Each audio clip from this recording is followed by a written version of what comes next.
Blog Talk Radio. Here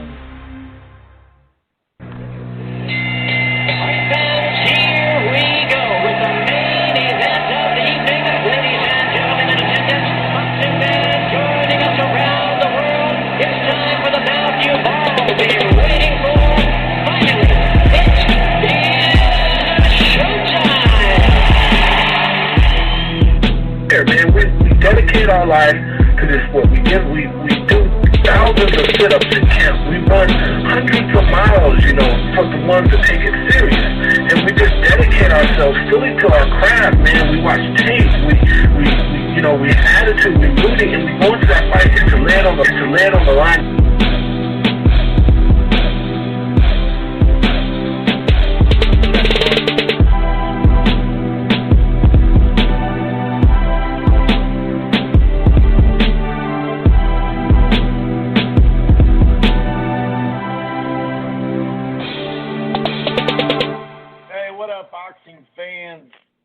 This is the Rope-A-Dope Radio Podcast. I am your host, Chris Carlson. We are live on another afternoon, a Tuesday afternoon. I'm hoping I'm not messing up too many people's schedules that like to listen to it live, but hey, it's pretty good for my schedule right now. So anyway, we are back with another edition of the Rope-A-Dope Radio Podcast. If I didn't say it already, I am your host, Chris Carlson. Welcome back. We got a variety of things to talk about in and outside of the ring, but we're going to start inside the ring, no doubt about it, with a Vergil Ortiz TKO over Samuel Vargas and some of the other action on that Golden Boy card on the zone. Obviously, that Estrada debacle was just ridiculous. I can't believe that fight got sanctioned, but, sometimes you just know when someone is not ready to fight. It's not even about being ready, but they're just not on that level. You can just kind of tell the positioning, the way the woman had their hands. It was bad.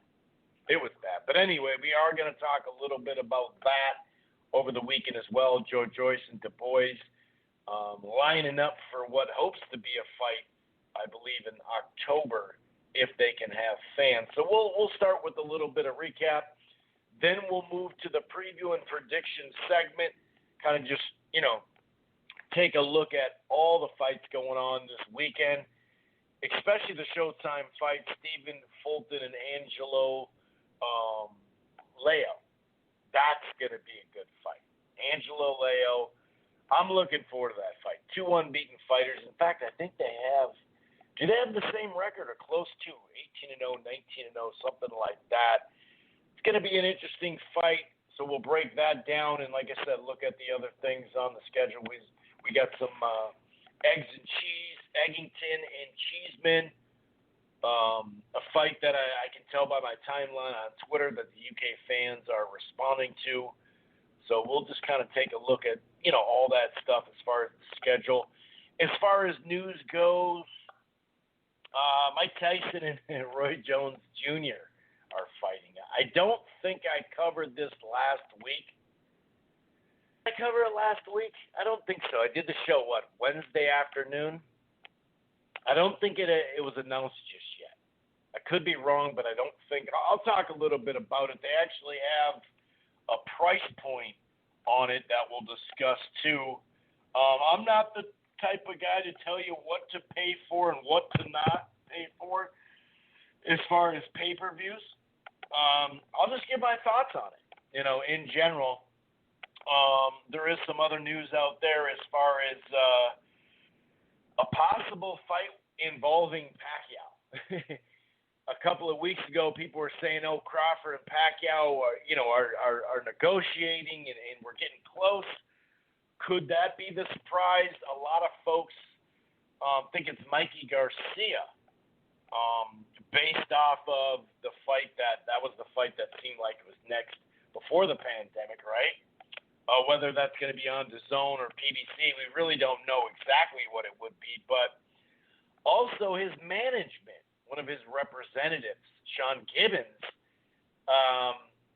had a message that made it sound like it was going to be Mikey Garcia. But then again, he put out something today, I think it was today, that really kind of makes you scratch your head and go, well, maybe that's not the case. I'm not totally sure, but we're going to discuss that. There are some other fights that have been made. Speaking of fights that are going to get made, or at least announced that are made, it sounds like the PBC is going to get the second batch of fights announced this week, whether that's later today, whether it's tomorrow or Thursday or whatever. I actually lingered an extra little bit today just in case, but I figure they're not going to put them out now. This late in the day, late in the afternoon, as far as for the East Coast in the Central. But it sounds like Fox will have some fights. We'll talk about a couple that are rumored. Sean Porter is going to return, whether it's August 22nd or 29th. I'm kind of hearing both things.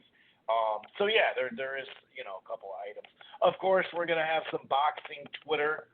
Don't get mad if it doesn't involve the glaze, okay? You can't do the glaze every week. I keep trying to tell everybody that's not how this boxing Twitter goes, or the segment, I should say, goes. But we got some dandies along with some fight news.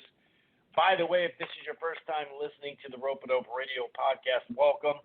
It streams live right here on blogtalkradio.com/Rope-A-Dope Radio. It streams live at Archives. It's basically the headquarters, but you don't have to just download the show off of Blog Talk or listen to it in the browser. You can find this platform on Apple Podcast, on iHeartRadio, on Player FM, TuneIn, Stitcher, really all across the board. We're also a part of the Grueling Truth Sports Podcast Network, which can be found all over the place, including Spotify. You can use your Siri or Alexa through TuneIn or Spotify to find the platform. While you're at it, why don't you head on over to thegruelingtruth.com. That's thegruelingtruth.com. It's football, it's boxing, it's baseball, it's basketball, it's everything in between. Speaking of baseball in Miami, wow, they got something going on there. Hopefully that doesn't ruin the season. And one more thing, if you're thinking about cutting the cord, or you have and you're not quite happy, there's not a ton of places you can go right now, so a lot of people are streaming stuff, right? I got something for you. I use it myself. It's called AT&T TV Now. It's a live streaming cable. They do have the 7-day free trial. The plans start as low as $55 a month. There's no annual contract. You can stream it anywhere. They have the cloud DVR. For boxing fans, Showtime is $11. And by the way, turns out I was, not just leading you astray when I said that Showtime was going to be a little bit better this year. Well, they're a lot better than they were last year. That's for sure. $11 though. It's AT&T TV Now, like I said, live streaming cable. However, if you're in an area of the country that the internet is just super poor. Like it's really tough. Stuff buffers and all that. It's one thing to watch something archived on Netflix. It's another thing to have a live streaming cable package. There is AT&T TV. It's a growing platform. It's not everywhere. It is available here in Minneapolis, Minnesota, parts of New York, parts of Florida, Texas, California, all the way up to the Northwest in Seattle, other places like Tacoma and St. Louis in the Midwest. Basically, just Google it, put your area code in there, see if you got it. Otherwise, AT&T TV Now, like I said, live streaming cable. Okay, so I had to take a little sip of my iced tea. We're going to start with that Golden Boy card. And wasn't there a card? Something got knocked off. I can't remember what it was. But didn't something get knocked off the card? First and foremost, right away, I mean, that Estrada ordeal was just ridiculous. I mean, that one was bad, dude. There's bad, and then there's just horrendous. And this one was bad. It is what it is. It happens from time to time. The matchmaking, the California Catholic. What the hell am I talking about? California State Athletic Commission. Actually, Andy Foster, the executive officer, basically, said sorry about Miranda Atkins. Estrada, is 19-0. 28-year-old. She was taking on someone that was 42. Not the craziest thing there, especially, women's boxing, men's boxing. It is what it is. But when you actually look at when they go to line up and fight, right? It's pretty bad. Now, this is some of the quotes he said. On paper, in hindsight, 2020 is for everybody. Now that we know the outcome, I think it's fair to criticize me for approving the fight because I'm critical of myself. I kind of just blew this one. I don't know. She began her professional career, however, in 2018 at 39. 4 of her bouts were against fighters making their professional debut. 2 of her opponents never fought professionally again. One of them went on to have 2 more fights, both losses. This is bad. You know what I mean? This one was bad. Like I said, when you see another fighter line up and get in their fighting stance, in their position, right? Their feet, their hands, their everything, there was just no life in her. Like she was just stiff, and you could just tell, like I said, what was it, 7 seconds? You could tell right then and there, this is not going to be pretty. I didn't think for sure it'd be over in 7 seconds, but that was freaking ridiculous, man. And blame goes to the matchmakers and the commission, of course. I mean, that's ridiculous. That was ridiculous. So anyway, Shane Mosley Jr. Moved to 16-3, beating a tough Jeremy Ramos, who was now he's 11-9 or something like that. It was an entertaining fight to an extent. At least it was competitive throughout the fight. I had it 6-2 Mosley Jr. I thought somewhere in the middle rounds, maybe the 6th and 7th, something like that. Ramos, was just more active. But Mosley came out with a good jab, went to the body pretty well, especially with the left hand. Ramos had his own left hooks. He landed a few of them in right hands. Mosley was just a little sharper with his jab, and he landed better. I'd say, it took a while to give Ramos a round, I'd say. Because by the 4th, maybe even the 5th round, he was still landing some decent shots, but he just wasn't doing much there. But there were some competitive moments in that 6th, 7th, and even 8th. Mosley landing harder, like I said, overall. But, yeah, I had it 6-2. The scorecards were at 80-72, 2 of them, and 179-73. It's hard to really place Shane Mosley Jr.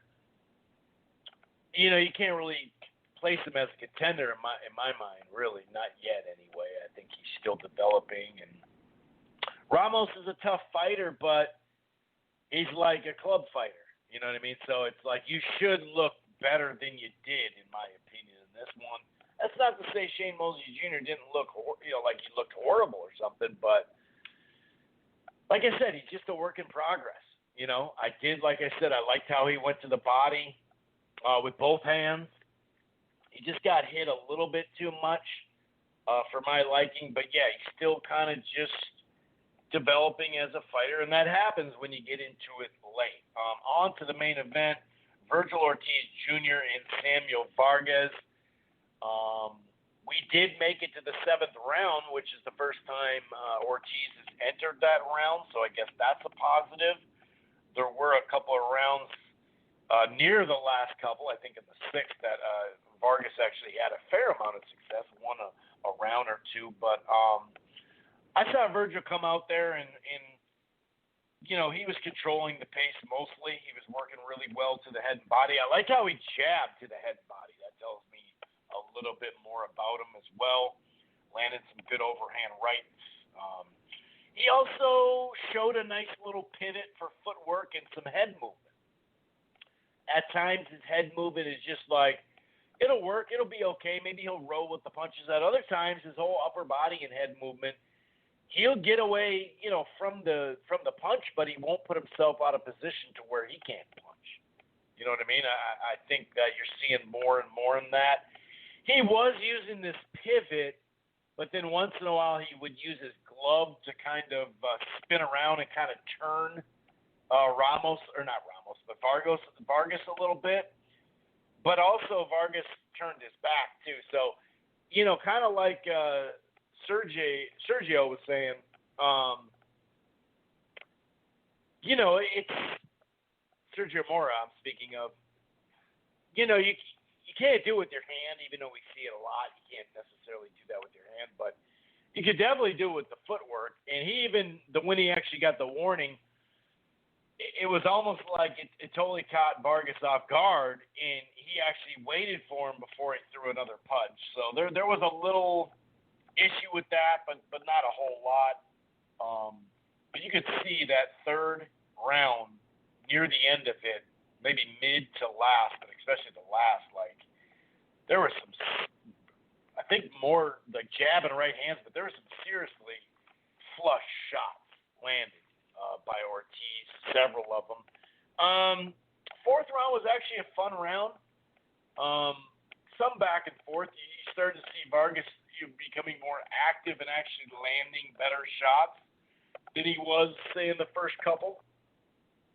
But and really good body work. I'll give him credit for that. I think now that I look at it, I gave him the fourth and the fifth. The fifth definitely had two-way moments throughout the round, but the uppercuts, the body shots, the overall aggression by Vargas, it almost looked like I gave him enough to win that round just to finish that, but it almost looked like, and he even said it after, but Vergil Ortiz is kind of just taking a break in that round and then thinking, okay, well, this is going to be the first time I go, longer than 6 rounds, maybe even 7 or 10 or whatever. It could have been longer. So, well, not longer than 10, but you get the drift. And so he was just kind of preparing himself for that. Clearly, he came right back in that 6th round and bloodied up even more, likely broken Vargas's nose. Jab and left hooks were very efficient. Few right hands early in the 7th. More right hooks definitely hurt Vargas. Some thudding shots, uppercuts, more overhand rights. And right at the buzzer, it may have been even after the bell, I'm not sure, but the ref called it off. He was like, we're good. And I think, I think it was a good call. Could they have could he have gotten a minute break and got in there and taken more punishment? Yeah, I mean, theoretically, sure, Yeah, he could have, but I don't know. You know what I mean? I just don't. I think it was good enough. You know what I mean? I saw enough overall. But other than that, I liked what I saw once again. Like I said, sure, there was those 2 rounds where you thought, man, he probably can't get hit that well.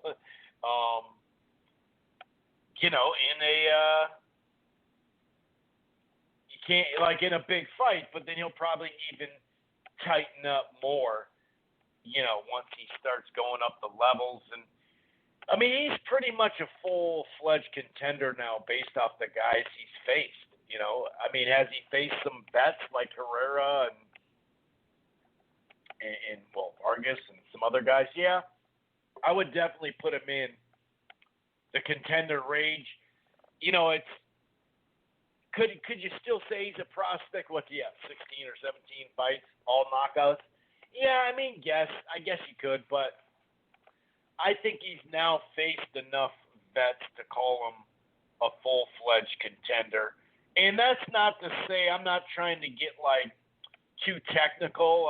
I'm not saying, he doesn't deserve a championship fight or a big fight. That's not what I'm saying at all. But, he is only 16 fights in his career. Even a fight with Salgado,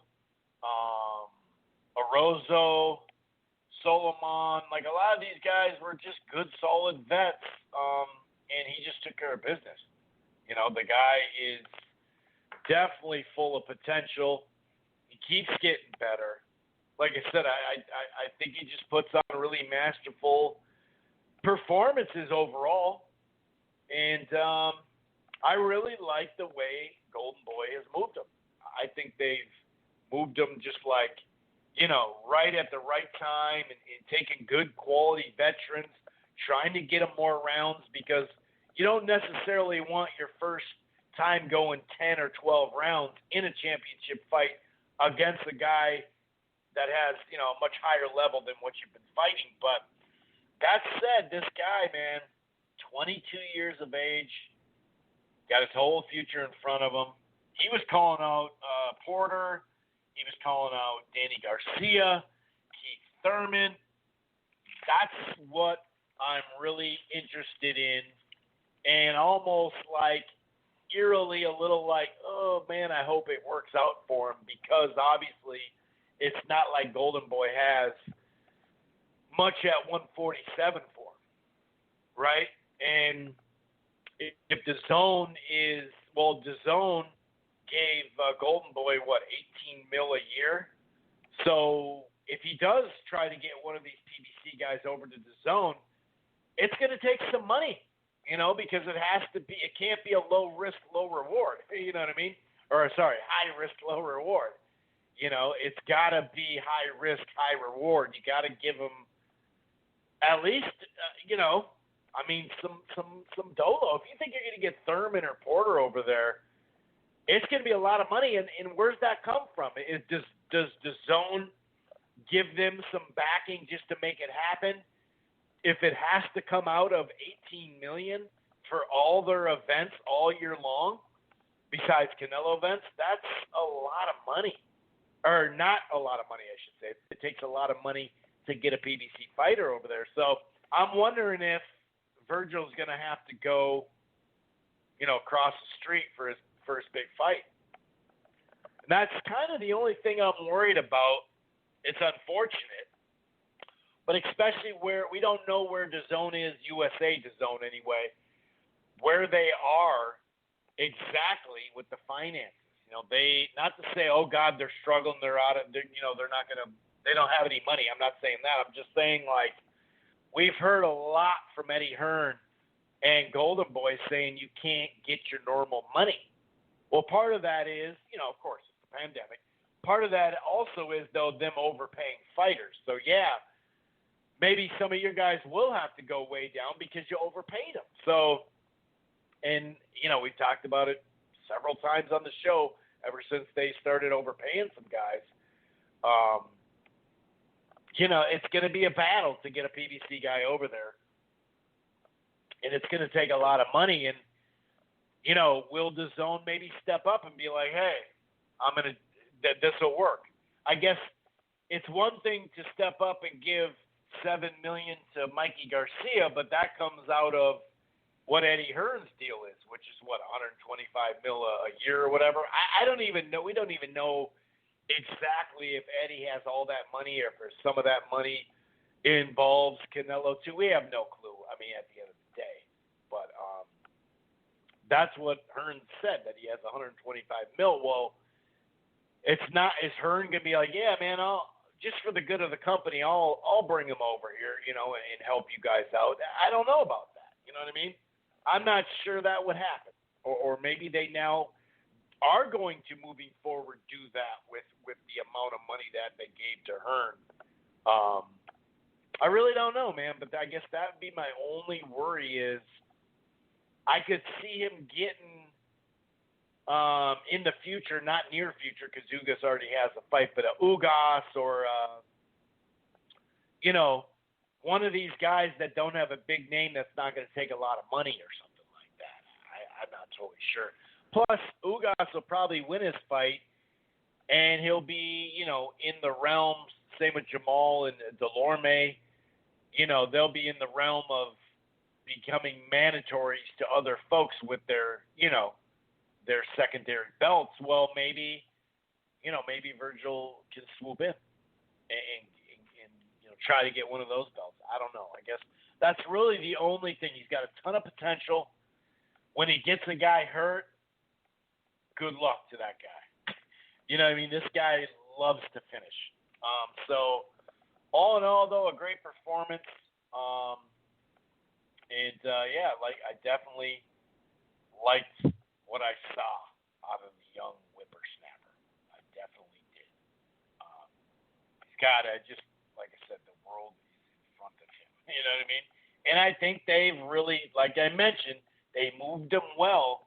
So I think he's going to be ready when it comes to it. And he's passed all these tests with flying colors. There is a Matchroom Boxing YouTube channel stream with Rungbasai going against Runrunga. What was his name? Runrunga? I can't remember. But that should be stylistically a fun fight to watch. That is something that I believe Eddie just came out with a couple of days ago saying, hey, by the way, this fight's made. We're going to stream it live on the Matchroom Boxing YouTube channel. So look out for that. I don't even know. I mean, it says Saturday, but does that mean Saturday at like 8 in the morning or something like that? More than likely. Shouts out to the UK fans. You guys got a little barn burner going on here in Brentwood from Eddie's backyard to Zone Sky Sports. Sam Eggington and Ted Cheeseman, a little egg and cheese like they're calling it in the UK. That's a good mid-level fight. I like the fight. I'm looking forward to watching it. There are some fights on the undercard that I'll at least take a gander at and see, if there's some good action out of that. But the main card this weekend, I'd have to say, mostly prospect stuff, showbox type stuff on the undercard. But the main event on Showtime is a title fight. It is for the vacant WBO belt that Navarrete just vacated. Stephen Fulton Jr. against Angelo Leo. Both unbeaten guys. Like I said, I'm really looking forward to this one, man. I cannot. This is going to be a good fight. This is really going to be a good fight. I'm looking forward to it all the way. I think Fulton, just to break down the fight, preview it a little bit and predict it. I think Fulton, rightfully so, is the favorite. Both these guys for their weight class have pretty good reaches. If you look at it kind of randomly, I wrote that down. You love this type of matchup where you got 19-0 against 18-0. You know what I mean? And like I said, it does seem like a fairly clear favorite. I would say, in fact, let me look at.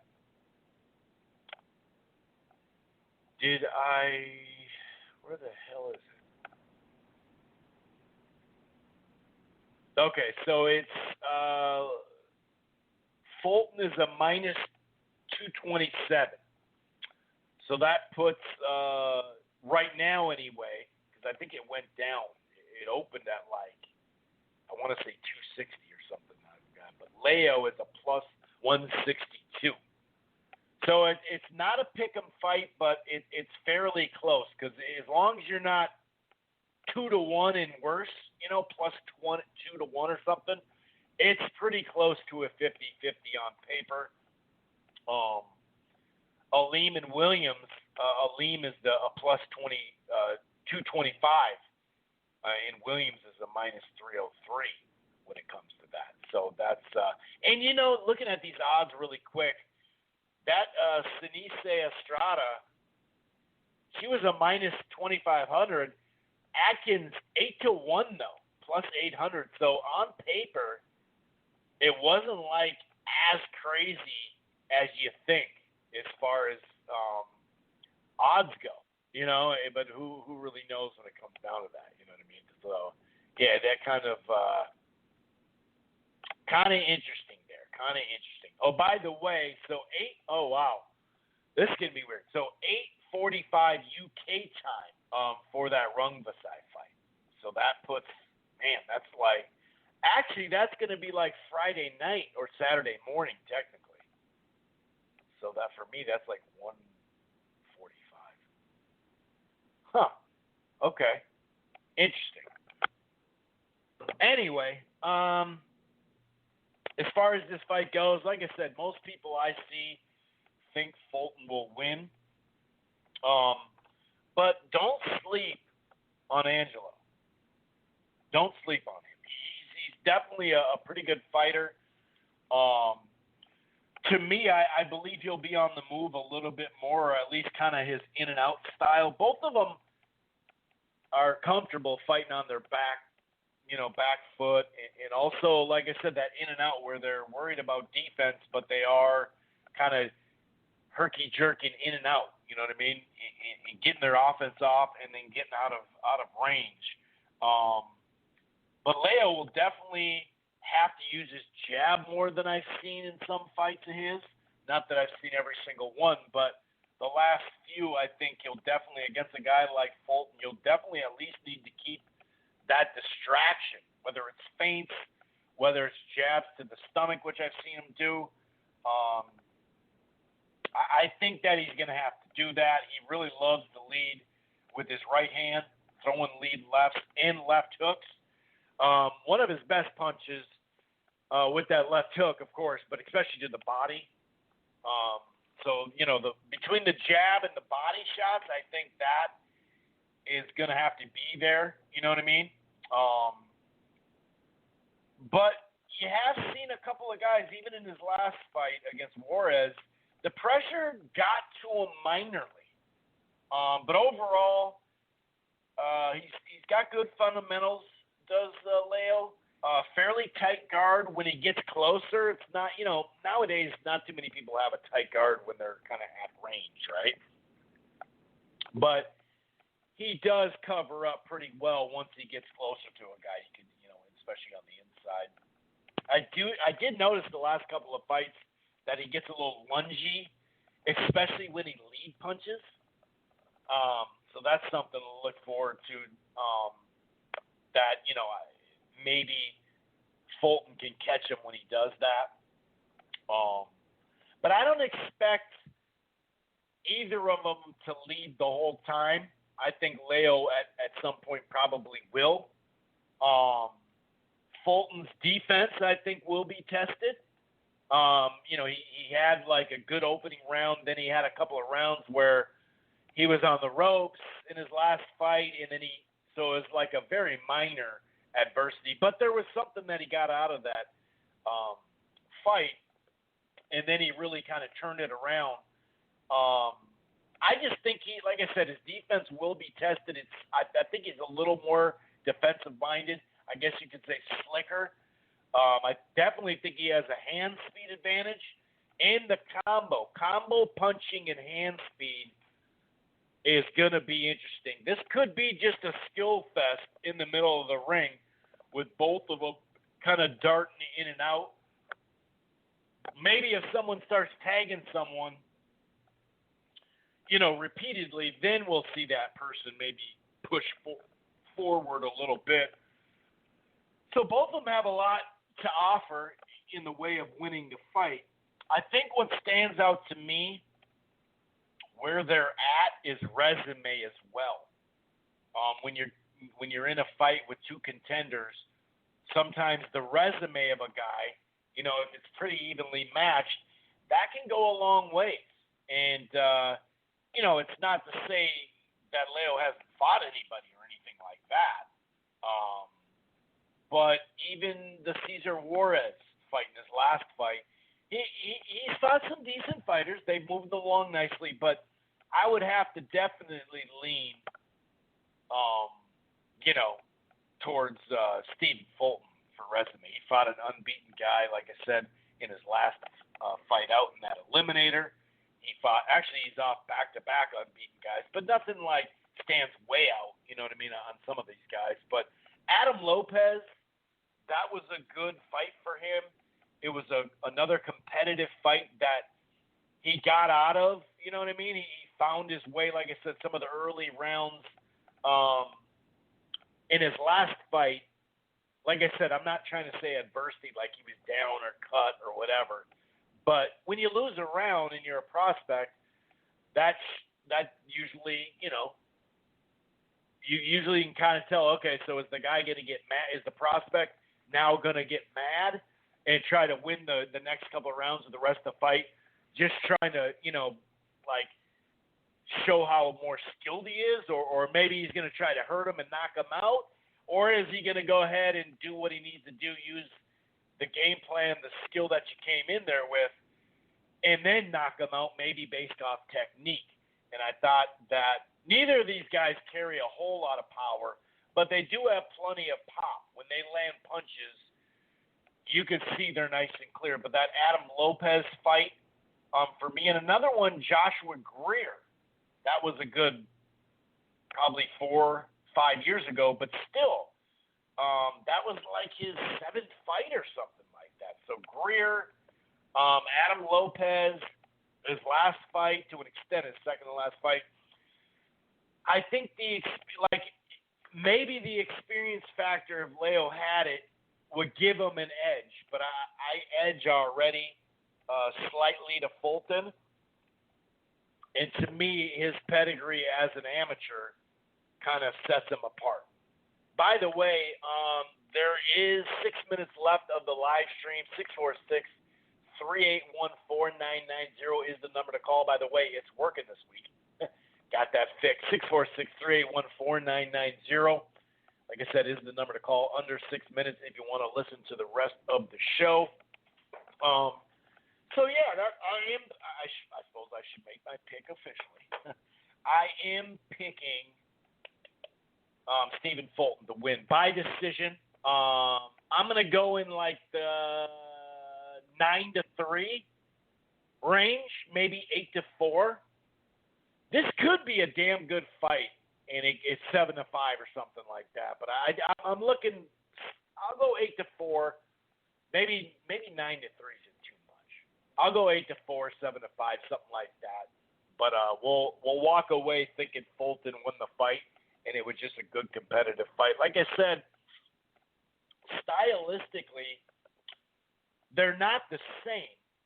But as far as what they want to do in the ring, they do have some similarities as far as being able to, like I said, be on the move and whatnot. Maybe one of them will just stick to that on the move, more defensive for the first, say, 4 to 6 rounds and try to force someone to come forward. Like I said, though, overall, Fulton, with his hand speed and his quick punches, I just think he's going to be a tad more active and a little bit more sharper. But I'm anticipating this fight. This is a really good fight. So, yeah, that's my prediction, and I'm sticking to it. Stephen Fulton. I could see a majority decision. I could see that. I could see maybe one of the judges having a draw or even a split decision. It's going to be a good competitive fight. I just like it because we're really going to find out something about both these guys. We might be able to find, we might be leaving the ring. Well, we won't be leaving the ring, but we might be, after this fight, saying, hey, both these guys are damn good fighters. And they can both hang around as contenders. Or one of them, the loser, if there is one, could probably hang around and actually, do some damage still. So they're not just, they lost. We won't hear a ton from them. Obviously, that probably wouldn't have been the way it goes because they have good, representation. So that helps too. But like I said, I'm just looking forward to this fight. I think it's a damn good fight. And I'll be definitely looking forward to it. I do work that night.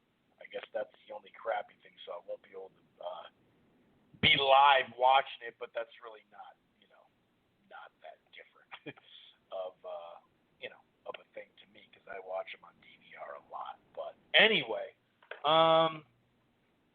that about wraps it up. This kind of kicks off the weekend where it's real deal boxing back. You know what I mean? No doubt about that. So we do have some fight news. Like I said, I don't have all the information or anything like that. I do have some fights that have been talked about, some rumors and whatnot. Actually, you know what?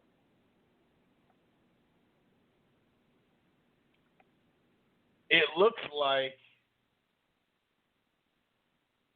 Okay, so we do actually have a little bit of news coming out of that Fox a little bit more that we'll go over. But the PBC on Fox in FS1, right? Sounds like they're going to announce some fights, whether it's their full schedule or just the fall, the next couple of months, something like that.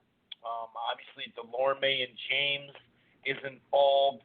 You assume Errol Spence and Danny Garcia is involved. 90 seconds, by the way. I heard that lady just say that. 646-381-4990 is the number to call. I see some folks popping in at the last second.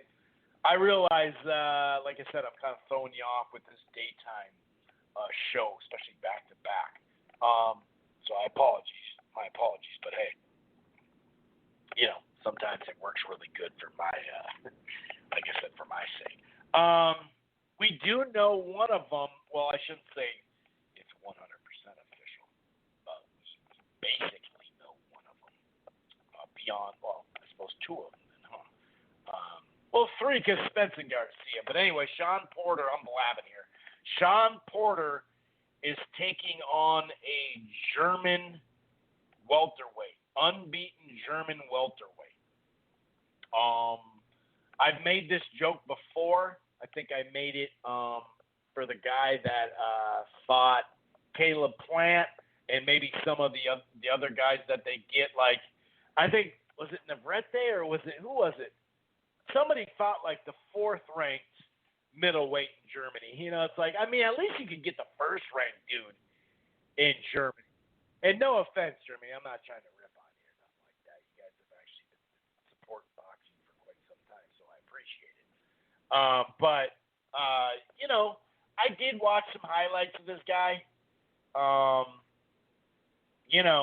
It is what it is. He's unbeaten. Does that make it sound better? Here's the deal. It's a stay busy fight. This guy actually will, when he throws a punch, he does, and I know it kind of sounds funny, like I'm hyping it up or something, but when he throws a punch, he's throwing a punch, if that makes any sense to you. Like, he definitely tries to go out there and put some damage in, let's put it that way. So I actually think it'll be, a little, kind of a little brawl, and then I do anticipate Porter knocking him out. But who knows? Maybe this Sebastian Formella.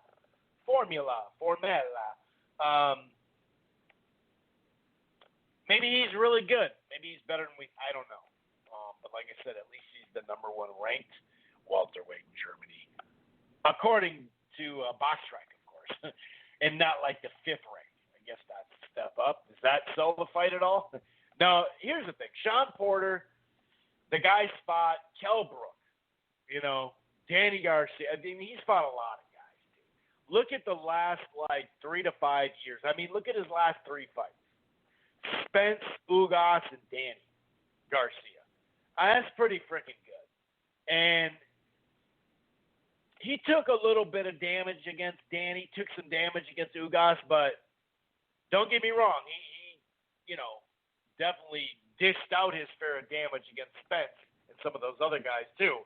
But he did take a lot of punishment in that last fight as well. So I think as a tune-up, as a showcase, it's not the end of the world. We're going to find out, though, if Sean Porter, how Sean Porter can draw with a guy that nobody knows on Fox. So it sounds like it's August 22nd, and here's where I'm a little, not confused, but just wondering, because I've gotten a word in some reports, and I've seen some reports, that I thought it was the 29th, but it might be the FS1 card that'll be the 29th. I had heard that it was, though. I had heard that was going to be it, that it was going to be the 29th, but obviously it seems like I'm wrong. But we'll see. Obviously, we don't know for a fact. And the other card's kind of, we don't know the other card for sure, but the way it was reported, and this is from Rollins, Caleb Truax and Alfredo Angulo targeted for the undercard. And that is, they've been trying to make that damn IBF eliminator with Truax and Quillen. And we know last year the fight actually happened for a couple of, what was it, a round or two? And then Truax got that horrible cut, just a popping armory that night. He came out to Purple Rain. Everything was set up. And, of course, things went bad. Then they tried to do the rematch. If you can call it a rematch, it was a no contest. So they tried to do it again, and then Truax got hurt before the fight even happened. As we know, that fight got canceled, but Quillen's date got pushed back just a little bit, maybe like a month or a couple of weeks or something like that. But he went against Angulo, and that was probably like a top 15 fight of the year last year, kind of out of nowhere, dude. I don't know if that time off just helped Angulo a little bit or if Quillen was just that past it or something. I really don't know, but, it is what it is. A lot of people thought Angulo and Plant were going to fight, and I heard, not really feeling that fight. And when I saw Truax and a couple other people, Truax actually tweeted a while back, hey, let's go, Angulo Truax, And I was like, that's not a bad fight. They're both vets. On paper, it seems like Angulo's the much, faded fighter, but Truax has had, some injuries of late, and he's not getting any younger, but he's always a guy that stays in shape, does Truax. So Truax and Angulo, I really don't think it's that bad of a fight based off what have you done for me lately. You know what I mean? That's basically what I'm looking at. So, entertaining card, yeah, I'd say that'll be an entertaining card. Maybe, some casuals that haven't watched boxing in a while. I mean, we haven't hit 1 million audience in a while since earlier this year. So, it is what it is. By the way, I did forget. I tried to order the Thompson thing, but my thing was getting it said it ordered it, but it was just sitting there frozen. I refreshed it. It ended up not charging though. It was really weird.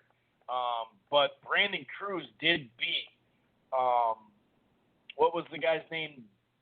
Dinong? I think it's Dinong. So, it was actually somewhat competitive. It wasn't like like early on there. He actually did get a little bit of a test. But he remains unbeaten. I did forget to bring that up. But I'm also hearing something. This is from Francisco Salarza. He says that Truax and Angulo for the IBF, eliminator is going to be August 29th. And the fight will air on FS1 or Fox. That's going to be at the Microsoft Theater in Los Angeles because that's where the West Coast was going to be based of the PBC. Obviously, the Mohegan Sun, in Connecticut is where the fight is Saturday for Showtime and PBC and whatnot, but they're actually setting up base, we believe, in that theater. So I don't know. Is that a main event on FS1 or on that one, or is that going to be the undercard? That's still kind of up in the air right now. So, like I said, Spence and Garcia, it seems like that's going to happen. I'm going to fill you in with some other stuff here. But there was this tweet. Oh, as far as the Fox, though, I don't know all, I only know some of the fights.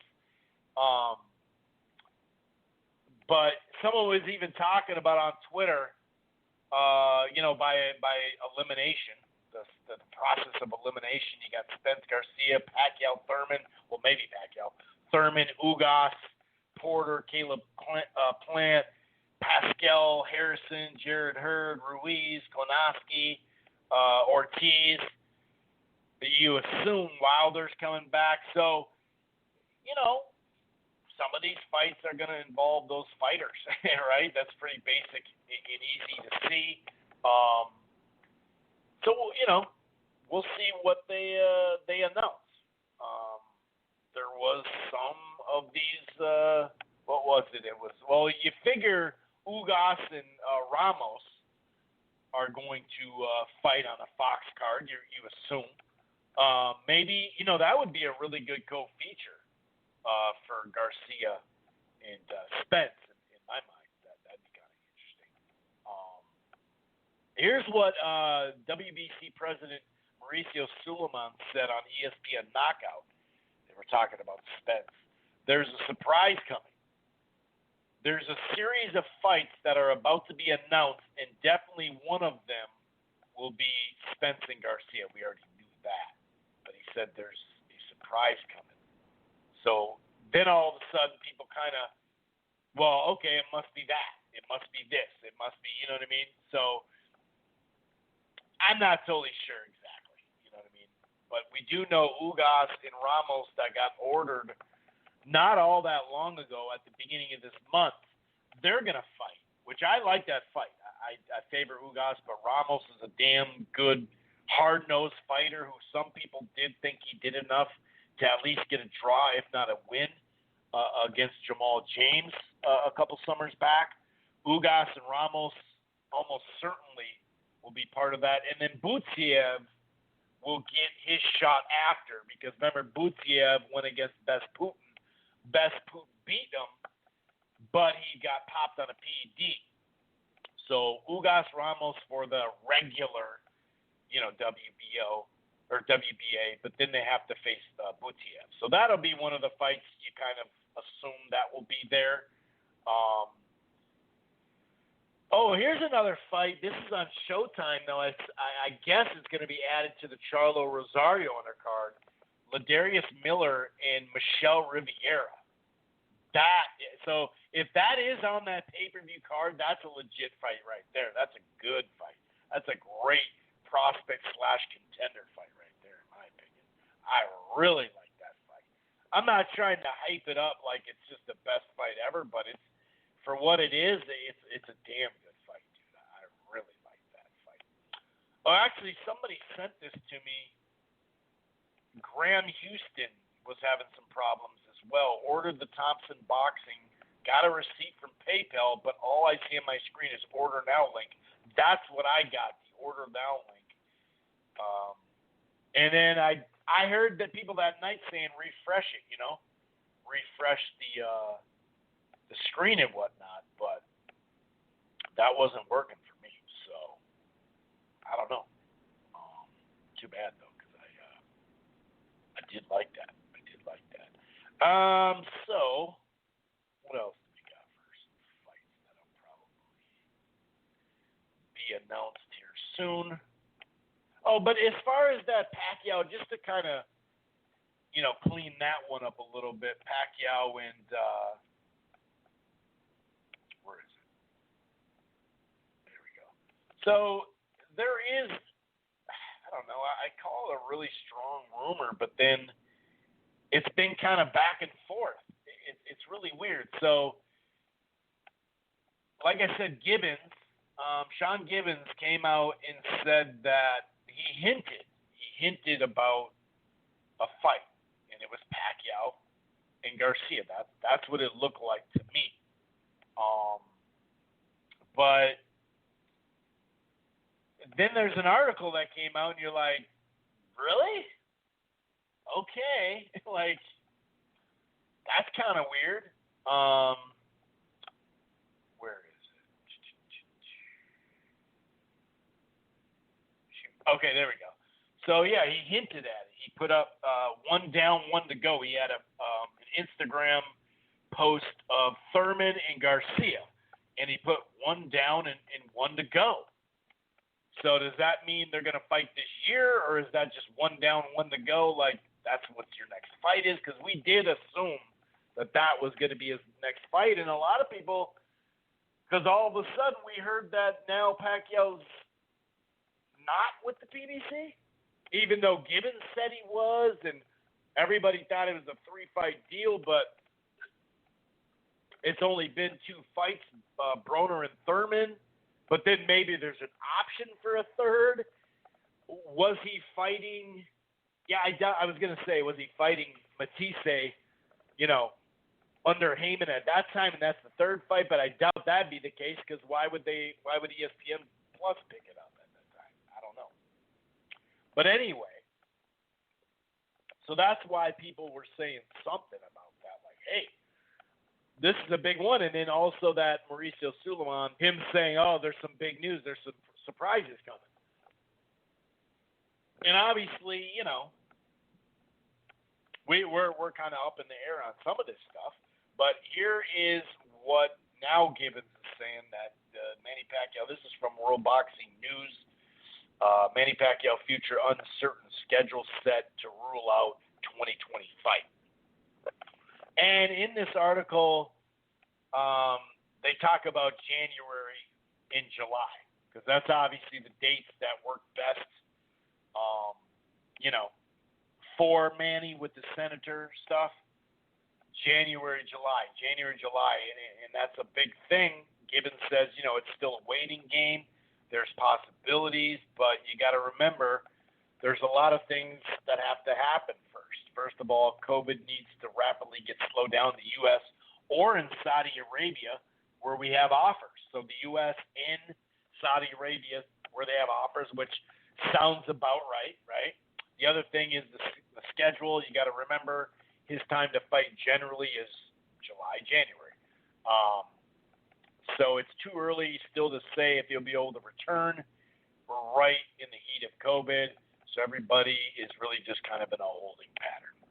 If somehow Saudi Arabia, who has shown great interest in the Senator fighting before COVID hit, if they were to come around, that would be good for the Senator because he wouldn't really miss that much time as he does when he comes to the U.S., which does make sense. Then he doesn't have to come here for, 6 weeks or whatever to try to have a full camp here as well. Now, sometimes the camps when they've been there haven't been as good, but that's also when he was kind of trying to juggle it all at once rather than, during your recess from Congress, that's when you do your fights, your full camps and fights. So, I don't know.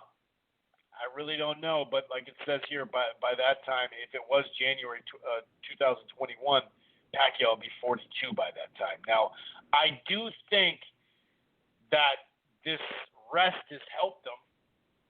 I will say that. I do think this rest helped him a little bit.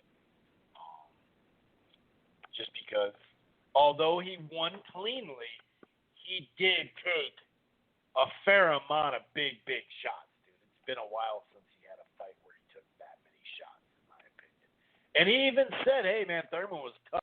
I remember him talking to his dad, Pacquiao, saying, hey, you could tell that, Manny respect the shit out of him at the end of it. Not that Manny doesn't respect, pretty much anybody, but you know what I'm saying. That probably did him good, but then when it turns into a year and a half when you're out, that's you know what I mean? I don't know about that. Some other news and notes. Vasily Lomachenko. This comes from Steve Kim. Vasily Lomachenko's manager, Igor Klimov, has declared that everything is done on our side regarding negotiations for Teofimo Lopez. And target date remains October 3rd. That'd be crazy if it was August 3rd, though. So the ball is rolling now. They've opened up negotiations. That's what we heard yesterday, I think. And then now we're hearing that it's all done on that side. So, but according to Teofimo, he said as of last week he hadn't even gotten a contract sent to him. So he's a little kind of up in the air on what this means and whatnot. So it's still kind of hard. I don't know, man. These pay-per-views are starting to pop off now, one after the other. Here's Coppinger. He said Top Rank began negotiations today, and that was yesterday. So they started it today, and Lomachenko's already signed. I don't know, man. I'm not really sure. That would be great, though, if they could find a way to put this thing on ESPN Plus, dude. But I understand what it takes to make these fights especially right now without a crowd. That's part of the reason why it would be on pay-per-view, but they were kind of planning on pay-per-view in general. So, yeah, I don't know. That's going to be an interesting one, man. It's going to be an interesting one, to say the least. Some other news, like I said, we'll get to boxing Twitter. We'll also get to that Tyson Jones stuff. We'll also talk a little bit about some major media members, both old guard and new guard, just either completely ignored or only made a comment on it that was kind of a backhanded comment, or just did an article and then didn't tweet anything about it. Basically, we got these big Showtime fights, the schedule, and some of these folks didn't even tweet about it. Kevin Iole was like just like, what the fuck? So we'll talk a little bit about that. Golden Boy Promotions has announced that Rashidi Ellis and Brad Solomon will be the co-feature for Linares and Fortuna. Marlon Esparza, Alex Rocha, who else is on that? I want to say Lamont Roach Jr. as well, I believe. They're going to be on the undercard. According to the Boxing Voice, because they did a interview with Luis Ortiz trainer, that Ortiz is going to be back in November.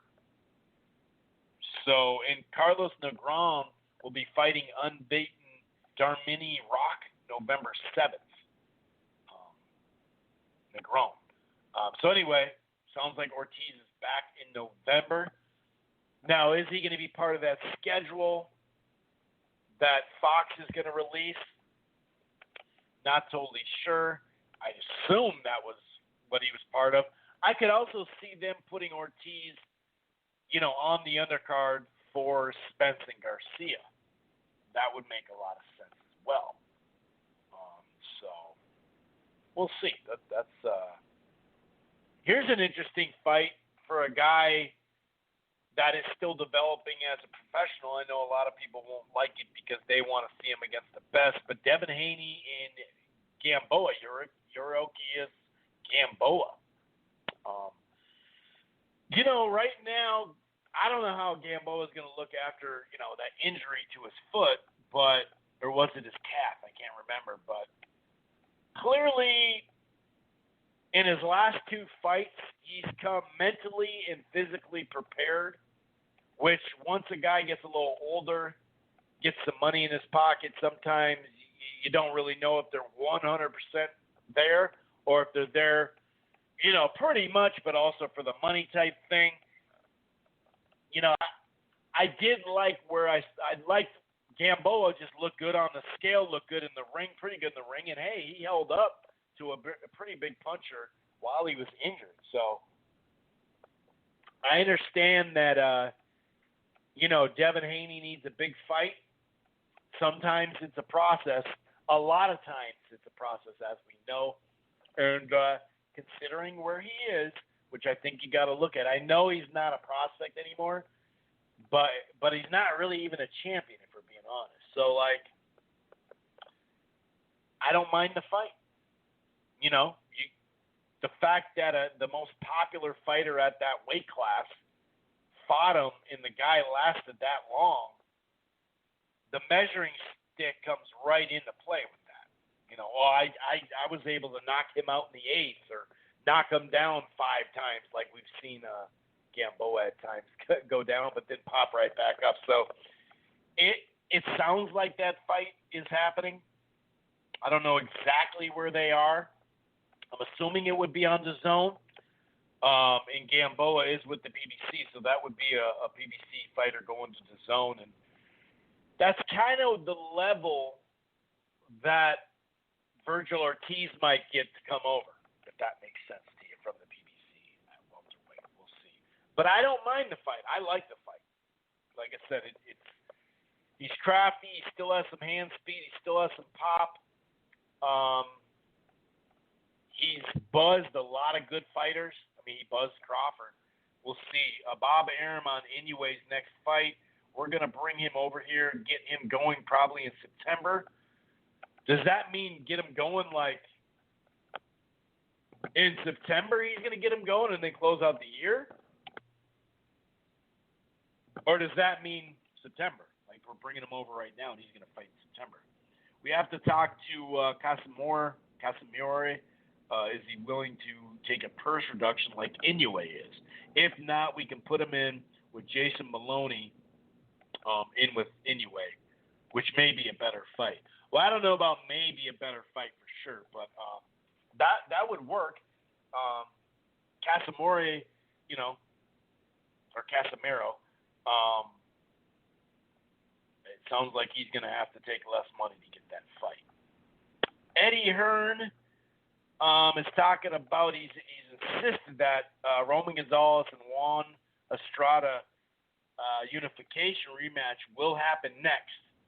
This is what he said. He said we are in the process of trying to make that fight probably for October in America, and then the winner will get Rungvisai, as long as Rungvisai. Speculation is running rapid about Canelo's next opponent. Willie Monroe came out and tweeted at DAZN Global saying, thank you, Canelo versus Monroe, and they have Willie Monroe. They literally have a poster now. I don't know if that's just a poster they're really going with or not or what, but I don't know. Lawrence Okolie and Krzysztof Globoski will join the Joshua Pulev card for a vacant WBA title. That's according to Bad Left Hook. It's a good fight though for him at that range, I would say.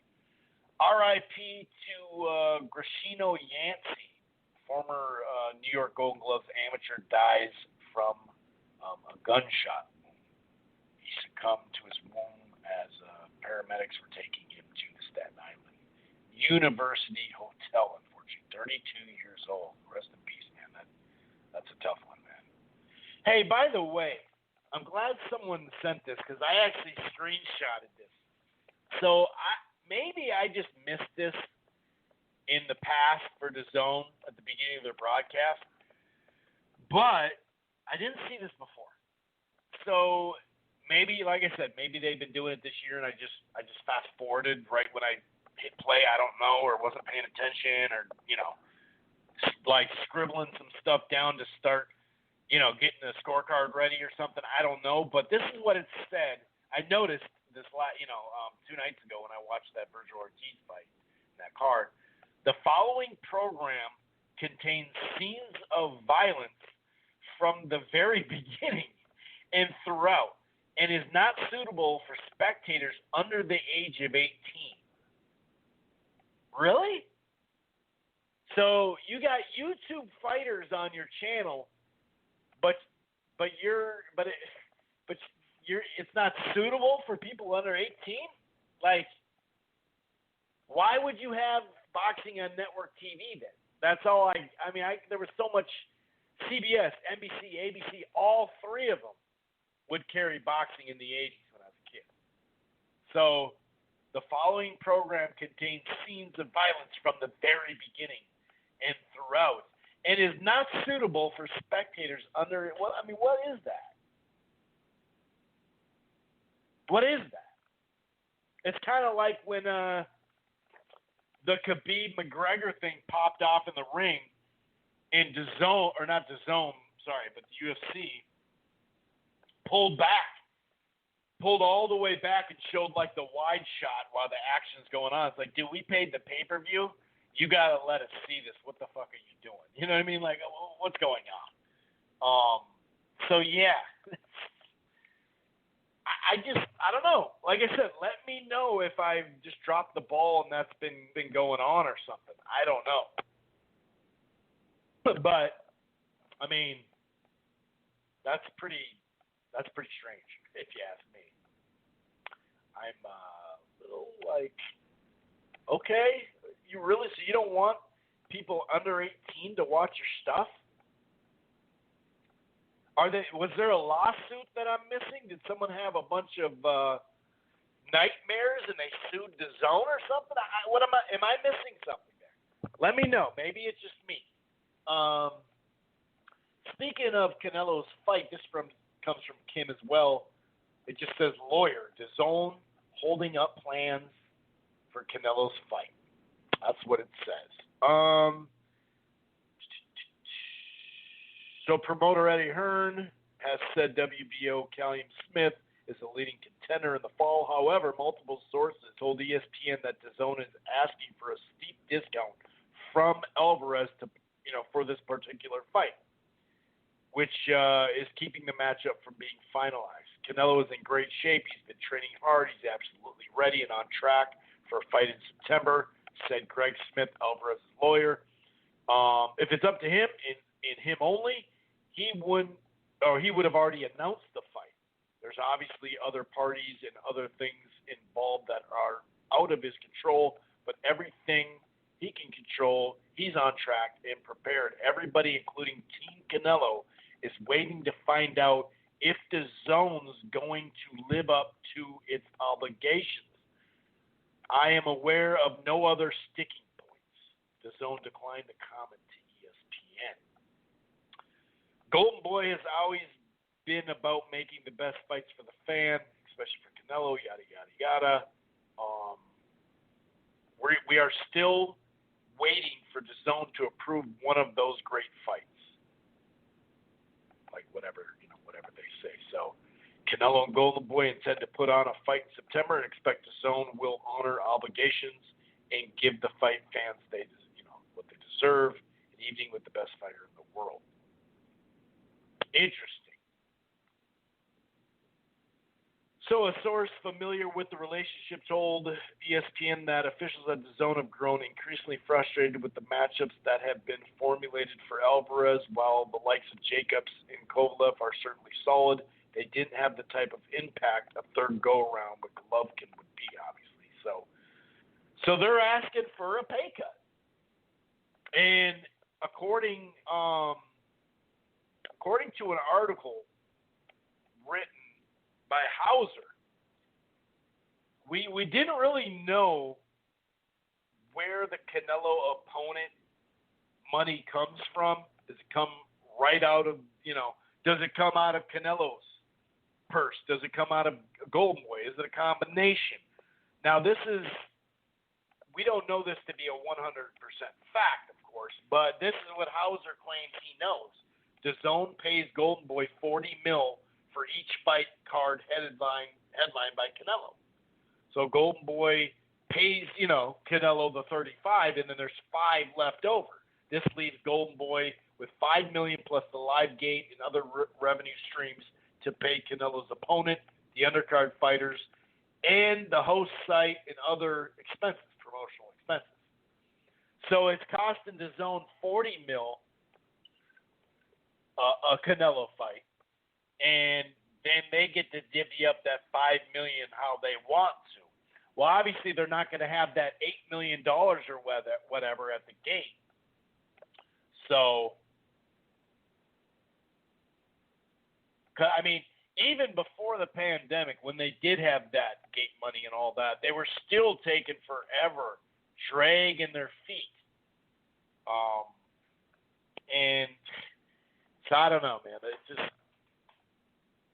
but yeah, so DAZN must not be willing to give them the full money that they said before, and now they're looking to do, this fight, but just with, I don't know, less money, or are they saying that's not the guy we want? We don't want Willie Monroe. We want Callum Smith. I don't know. Maybe they say, hey, we're willing to give you the 40, but it can't be for Willie Monroe. It has to be Callum Smith. Maybe that's it. You know what I mean? Maybe that is it. I really don't have a clue. So yeah, there is some other fight news that we'll get to. Omar Juarez and Vito Melneski in Mikel Fox are part of the Fox FS1 broadcast coming up, not this weekend, but next weekend. Let's see here. So Juarez, who is 7-0, will be taking on Willie Shaw, who's 12-1, in an 8-round fight that will be on Fox. It sounds like the 140-pound prospect will be one of the 3 fights televised. I'm assuming the other one will be David Morrell, and Lennox Allen. Beyond, of course, the main event, Delorme and James. So that looks like the opener. So that's a decent opener. Prospect-driven, obviously. They've been doing the prospect-driven stuff a fair amount of time on some of these open, the opening bout on Fox or sometimes even FS1. Obviously, Lennox Allen, he's undefeated. He has 1 draw, but he doesn't, he doesn't have this great. Well, he's got good pedigree, but not necessarily this great resume. But Morrell is only his 3rd fight, so it's actually not that bad. But the FS1 portions of the show will feature the 18-year-old Vito. He's going to take on Chris Rawlings. Mikel Fox will take on Lucas Santamaria, who's 10-1-1. So that actually might be a decent fight. They are set to meet as a 10-round FS1 will air that night. So I'm assuming that's the prelims, the FS1 portion of the show. I'm assuming that's prelims, unless they're going to do an FS1 card this way, where we're going to do FS1, and they're going to make maybe it won't be just a prelim. This will be the FS1 card, just to make up for the ones they've missed. I don't think that. I think it will be prelim, but I'm just kind of throwing that out there because I don't know for a fact. So yeah, take that. Now, what else we got here? Before we get to a couple topics at the end here. Anyway, what do we got? Okay, let's talk a little bit about this Mike Tyson's return against Roy Jones Jr. Y'all must have forgot. No, we didn't forget, Roy. We didn't forget. It's kind of crazy because this is like in order, kind of like my 2nd and 3rd favorite fighters growing up. I mean, I guess you could kind of put Pernell Whitaker in there before Roy, now that I think about it. But Sugar Ray Leonard was my guy. If you got a problem with that, that's your problem. I'm just kidding. I was a super little kid, so that really is what spawned me in the 80s like that. Like, oh, dude, Leonard's my guy. But then obviously Tyson, But in the 90s, early 2000s, Roy Jones as well. So, I mean, don't get me wrong. In like 2000, I'd be a lot more interested in this fight. In fact, when when Lennox Lewis and Tyson fought, was that 2001 or 2002? Maybe that was 2000. I'm tripping. But when they fought, I was like, I'm good, dude. Tyson's going to get his ass kicked because his mind's not into this. And that's what happened. I'm not saying he fought horribly, but, whatever. But he also had fights after that where he was just a shell of himself. And then Roy's on the opposite spectrum to where now maybe he hasn't had a bunch of fights lately in the last few years, but overall, how many times have we seen him in Russia take him, and he may be up in the cards, or up in the fight anyway, and then got knocked out and slumped over. And so Roy's, it's still a comeback for Roy, but he extended his career so long. So, I really didn't want Evander Holyfield to fight, to be honest. He's not really putting complete sentences together all the time. I really didn't want to see that. But I'm just not a big fan of this stuff. You call me a party pooper, call me whatever you want. But a 54-year-old and a 51-year-old who hasn't been active, and the last time you saw him in the ring, you were happy that they retired. That just doesn't get me all like hot and bothered inside. You know what I mean? Speaking of Andy Foster, he's had kind of a strange week with this Estrada now, this before it. But And they did talk about this. It's even saying this in this boxing scene article. They talked about in 2003 that they had a discussion. And the reason why is because Roy wasn't this big heavyweight. So, yeah, he beat Ruiz, but I would be more, that was 17 years ago. 17 to 20 years ago, I would be a lot more interested in this fight than I am right now, I'll be honest with you. And then, you know, it's an exhibition. You know, it's technically an exhibition. And, you know, Andy Foster, like I said, the California State Athletic Commissioner, executive director, you know, he recently met with Tyson and Roy, and he outlined the parameters for which the fighters would have to agree in order to have this match. You know, in order to have this match move forward. Dignity Health Sports Park is what, you know, they renamed StubHub, and what was it before? The Home Depot. And dignity and health does not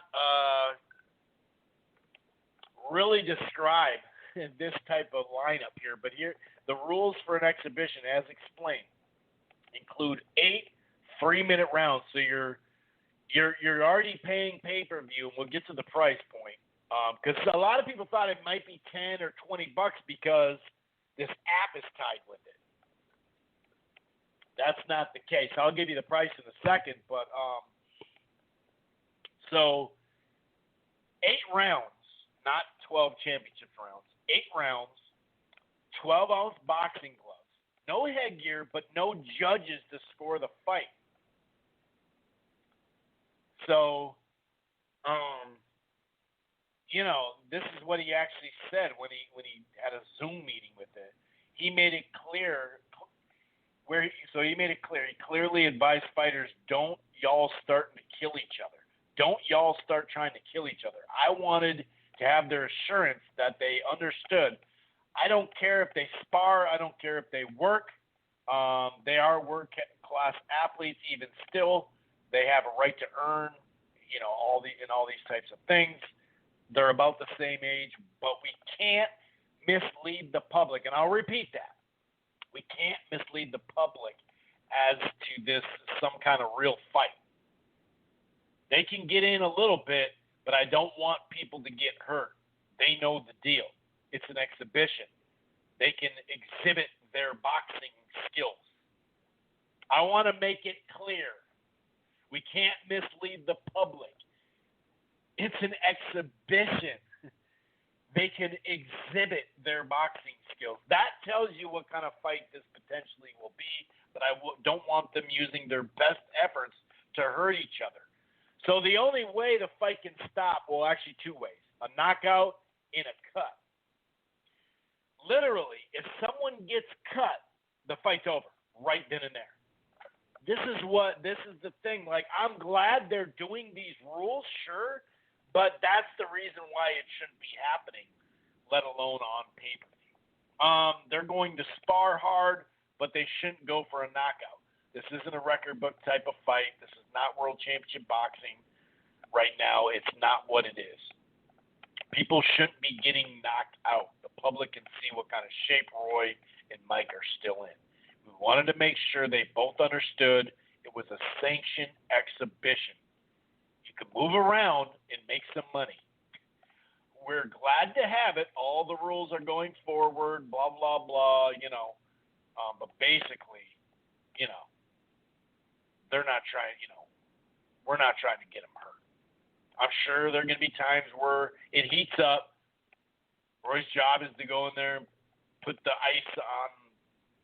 Roy's job is going to be to put the ice back on without having to kill the whole thing. He's that kind of referee. Okay, he's not going to ref. So they're going to have a ref saying, hey, calm down. Don't go too crazy.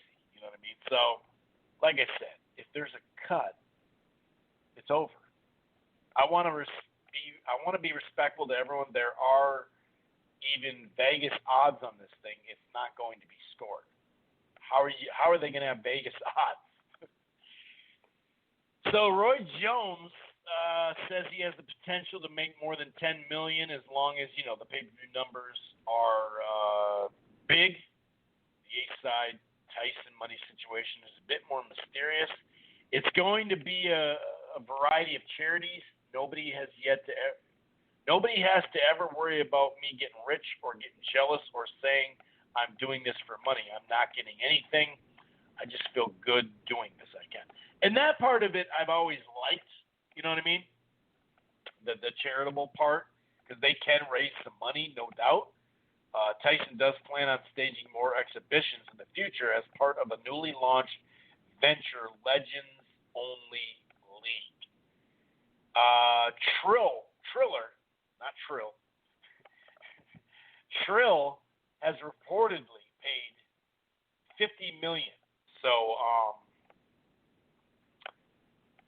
it is what it is. This is boxing. I'm not the person that I'm going to sit there and say, oh, my God, this is beneath me. This is fucking boxing. And like I do with all these pay-per-views, I don't tell you what you should buy. Everyone has their own decision to make. It is, via press release, $49.99. So does that mean like $55 almost because of the fee? So $50 basically. That's not 10 or 20 because it's on an app. You know what I mean? So $50 for an exhibition that isn't even 12 rounds, that don't have judges, that if a cut happens, it's over, that the ref may jump in if things get too feisty. I don't know. And it's September 12th. So kudos for DAZN. They wow. That's crazy. This is a fight DAZN would definitely want. But didn't Eddie Hearn come out and say, nah, I'm not interested in this one? Maybe he knew that, where, I don't know, maybe he just was like, nah, I'm good, or he knew that the Trill was part of it. You know what I mean? It could be part of it. I'm not sure. Anyway, I'll tell you what. I'm just not into it. I'm sorry, I'm just not into it. I'm really not. But it's kind of crazy. I'll talk a little bit about, in the last part of this show here, there's like 12 minutes left or something like that. I'm not interested into it. September 12th, though, that sucks for the Charlo Brothers pay-per-view and for Canelo that night. I mean, it can't help them. Even if they fought Callum Smith, it's not like Callum Smith is really known over here.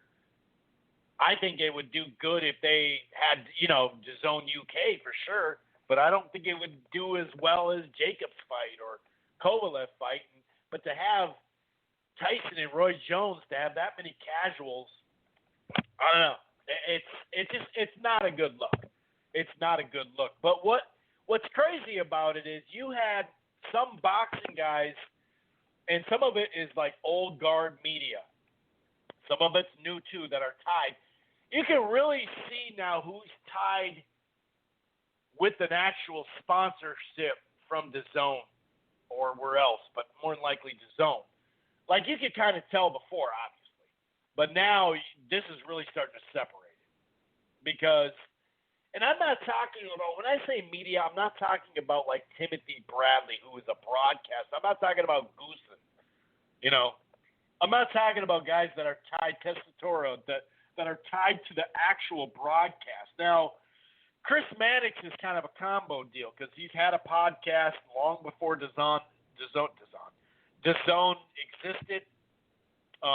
He's been a writer for a long time for boxing and NBA for a long time. So that's kind of in between. But Kevin Iole, I mean, it was ridiculous. If you go there, there is some part-time media members that do podcasts that, and a good chunk of them do pretty good. And some of them didn't even tweet it or mention it or barely even mention it on their shows. Some people chose to tweet it and ask, is the Charlo pay-per-view worthy, and that's really all they commented on it. I noticed some people would retweet what Dougie Fisher said, because remember I said Doug Fisher even said this is the lineal fight, the Charlo and Rosado. I think I even retweeted that one. I'm not sure. But some people thought, I'll just retweet that, and that's showing some love. But I'm talking about media people that constantly are on Twitter talking about fights, negative or positive, constantly talking about how the big need, two things, politics and the need to come back strong after the pandemic. How many, and I'm not disagreeing, but how many times do we hear they really have to, finish strong this year? They really do. They got to come out swinging and bring some damn good product. And, June, July, like I said, ESPN gave us some product. It was all sorts of product. Some of it was really good fights. Some of it mediocre. Some of it was poor. Some of it was club level or a little bit before or below, I should say, but right around that. But like I said, we had some upsets. We had some pretty big names. It is what it is. But, to constantly stress, and I agree with it, like I said, to constantly stress, though, that we need to come back strong. And then when someone comes back strong, this time, Showtime, and literally some of these folks didn't even tweet about it, let alone write an article. Now, I realize that you're going to write an article about Tyson and Roy Jones. That's not what I'm saying. But if that's like Kevin Iole is obviously tied to this thing. But even like Coppinger, I think he wrote an article about the Charlo brothers fight, right? Maybe Santa Cruz as well before it got announced. I'm not sure. Santa Cruz and Gervonta. But he was like, and I think I went over it last week. He was like, the only one that I'm really looking forward to off pay-per-view is Ubali and Donaire, which is a great fight. But there's two other ones that are like, come on, dude, right? I mean, this Saturday, the Goucher and Lubin, like, come on, dude. That's the only fights you're excited about. But anyway, so it's like some of them kind of gave him credit, but it was like a backhand or only talked about the pay-per-view, like, should it be or should it not be on pay-per-view? That's a great question and a legit question to ask, but you should probably talk about the fights too. But this is the only thing Kevin Iole tweeted with reference to any kind of schedule. So it looks like, and this is July 21st, 10 o'clock. So it looks like there will be at least 2 boxing pay-per-views in October. Now, obviously, he means Gervonta and then Teofimo and Lomachenko. That's what he means, right? So it looks like there will be at least 2 boxing pay-per-views in October. The UFC has proven you can sell pay-per-views during this pandemic, but you must, capital letters, must give the people something for their money. Deep quality cards or they'll bomb. And I agree with that.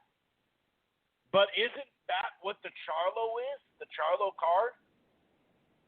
Like that fight I mentioned that I think has added to it. Those 6 fights, especially the 2 big ones, that is doing that.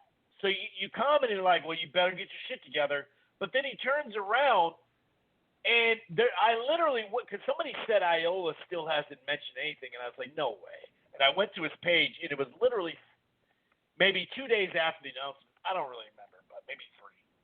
But I went to his page, and there was literally 15 tweets about Tyson and Roy Jones. And by the way, that's on pay-per-view. Now, do you think that they're giving you value for pay-per-view, $50 to watch these old-timers exhibit their skills with no judges?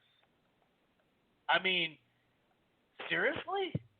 It's just like, he tweeted. This is one of his articles. Will Mike Tyson's emotions get the best of him in the exhibition against Roy Jones? Kelly Swanson said it best. Hard to watch boxing media jump on Tyson news, but not so enthusiastic. Is that how she? What the fuck? Yeah, not so. What's the the hell? I can't. It's all cut off. Someone sent me this. Basically the enthusiasm. Yeah, it's cut off.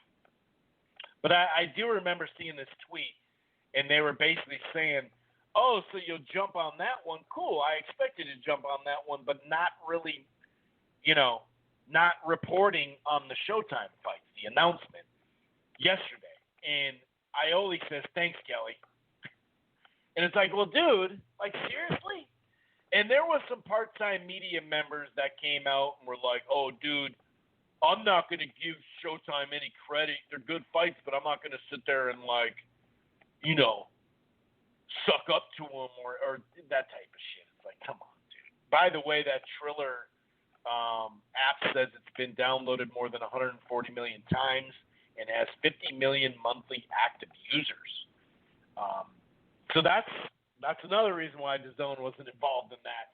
But, yeah, I mean, I went around and, like I said, part-time media members, full-time media members, I went around when I started noticing that, because I noticed even my timeline wasn't popping off. And for that, announcement of 8 or 9 different events, a lot of quality fights, a lot of good mid-level fights, a lot of competitive fights. And, you hear like Mannix saying, yeah, but all these pay-per-views and all that's cool. But he keeps going back to, I really wish they'd just try one time to put a big fight on network TV. And it's like, dude, they did it numerous times.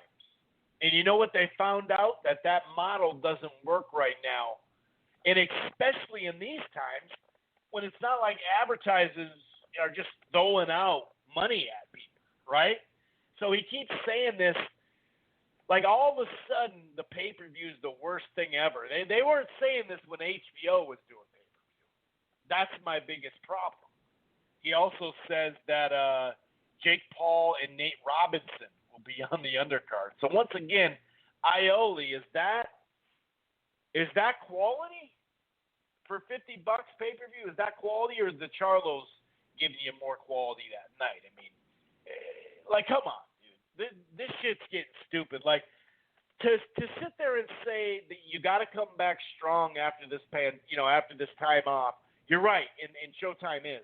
And then also to talk about how politics from the different entities, DAZN, ESPN, Showtime, Fox, PBC, whatever. We understand that some of those fights don't get made because of that. But to play politics as reporters, even worse. Because it's like, how are you going to sit there and say and complain and be critical of some, like, ESPN, like Bob and Al not working enough together when you guys are ignoring a Showtime schedule that was announced? So you're playing politics. And so it's really easy to tell who DAZN's paying. I mean, that's pretty basic right here. If you didn't realize it, now you know. Here's some boxing Twitter to go out. This will do monster numbers if they pull it off right. It's all the boys at the office. All the boys are talking about the office. Old boxing guys, MMA guys are fired up. This basically saying if they market it right, it'll be Floyd and Conor. I totally disagree with that. I don't think it'll do 4 million buys. I'd be pretty surprised. Fans wanted Charlo versus Hurd, though. This is in response to Dougie Fisher's lineal. Why didn't it happen then? Both of them had belts. Yet again, PBC given the third and fourth choices they wanted in charging pay-per-views. Well, Hurd fought J-Rock. J-Rock knocked him down and beat him in his hometown. J-Rock fought Gabriel Rosado. What happened there? Well, Rosado won. So he's the winner. He gets the belt. And J-Rock chose not to do a rematch because he had to get surgery on his eye, on the cut. So he chose not to. So a lot of people are saying, let's just make Rosado Charlo now so we don't run into this problem again of people getting pumped for a fight and then something happens. Same with Hurd. J-Rock beat Hurd. Hurd had a chance to rematch J-Rock. He decided to go back to the drawing board and get a new trainer, which is something he had to do. So if you're going to complain about that, I mean, give me a break. Prograis is Jojo Diaz said, man, I need a fight date. And Prograis says, me too. They need some fights over there, I guess. Spence on here defending his nipples in boxing Twitter is Pete Boxing Twitter. It said that's funny because Spence did have to come out and say, because people say, oh, PEDs and nipples, and oh, look at his nipples. It tells you that it's PEDs. Well, you can look at this is boxing. Boxers have their shirt off a lot. You can see in the amateurs, and I can't believe I'm saying this, but he had the same nipples as he does now. So he was under strict Olympic testing for PEDs then, and he had the same looking nipples. So this nipple thing with Spence has been going on for years now. He finally actually decided to address it and say, you know what, dude, here's a picture of me, and my nipples look the same 5 years ago, and even when he was in the amateurs. So that's just classic boxing Twitter for you right there, talking about a guy's nipples and saying PED stuff. And don't get me wrong, I understand there is some stuff, there is some items, your traps. There are some things where you can look at someone and say, hey, dude, that might be PEDs, but this nipple thing is just, it's gotten out of control. And this is like a perfect way to close down the show with Boxing Twitter. And that's talking nipple talk. So anyway, we're going to get out of here. Hope you enjoyed the show. Have a good one. Peace out.